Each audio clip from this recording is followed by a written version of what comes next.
The moment Obina stepped to the edge of the forest, the wind changed. Leaves stopped trembling, birds fell silent, and even the moonlight seemed to lean toward him. Though he was no more than a toddler, the tree stood as if greeting an elder returning home. Obina looked into the darkness and smiled, not with fear, but with recognition, as though he had walked this path long before his small feet learned how. Ngozi tightened the wrapper holding Obina to her back as the first light of morning stretched across the sky. The village slept behind them, unaware that a legend was slipping away. Each step felt heavier than the last, not because of distance, but because of the truth she was running from.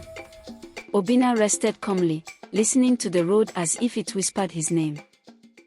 Halfway down the red earth road, Obina suddenly turned his head and murmured softly. Ngozi paused. The dust lifted gently, curling in strange patterns around their feet. It felt as though the path itself was answering him. Ngozi's heart pounded. No child should speak to roads, but Obina had never been just a child. Under a wide old tree sat a blind man, smiling before they even approached. His cloudy eyes did not search the air, they went straight to Obina. "You have finally returned," the man said, bowing his head. Ngozi froze. She had never seen this man before, yet he spoke as if Obina had been gone for centuries. Obina leaned forward and spoke quietly. "You lost your sight the day you broke your promise to the river." The blind man gasped and dropped his walking stick. His hands trembled as memories flooded back, memories he had buried deep. Ngozi felt the world tilt. Her son was opening doors that should have remained closed. Tears streamed down the blind man's face as he knelt. "Forgive me," he whispered, to Obina, not to God. Obina placed his small hand on the man's palm. In that moment, peace settled like warm sunlight. The blind man smiled, lighter than he had been in years. Before they left, the blind man's voice grew urgent. "Do not let him sleep deep in the forest tonight. They are already gathering." He pointed toward the trees, where shadows seemed to stretch and pull. Ngozi nodded, fear crawling into her bones. Obina only watched, silent and knowing. That night, they rested by a small fire.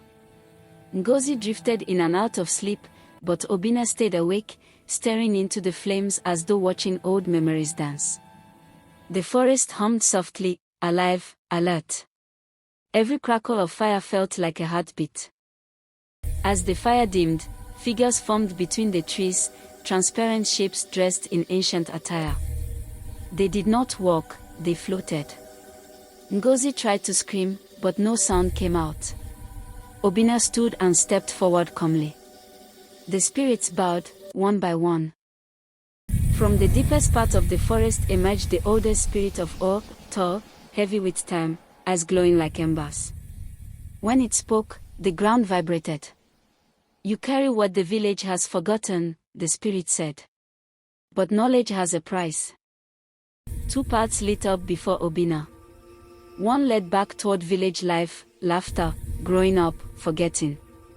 The other sank deep into ancestral darkness, truth, duty, sacrifice. The forest waited. Even the wind held its breath. Ngozi fell to her knees. "He is my son," she cried. "He is just a child." Her tears soaked the earth as she reached for him. For the first time, Obina's eyes softened with pain. Knowing everything did not make choosing easier. Obina touched his mother's forehead gently.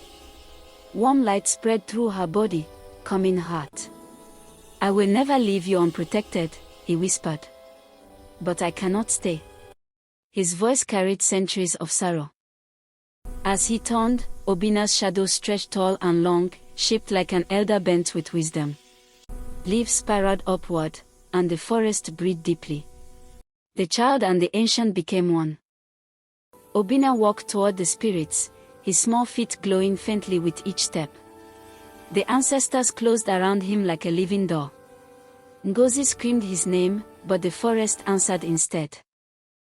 At dawn, the clearing stood empty. No footprints. No voices. Ngozi remained there, holding only the warmth he had left behind. The forest had taken what belonged to it. Years later, elders told children stories under a mango tree, of a boy who knew too much and loved too deeply. Sometimes, when the sky was clear, a child-shaped cloud appeared, watching over the village. And when children asked if the story was true, the elders only smiled. If you were his mother, would you have let him go, or fought destiny?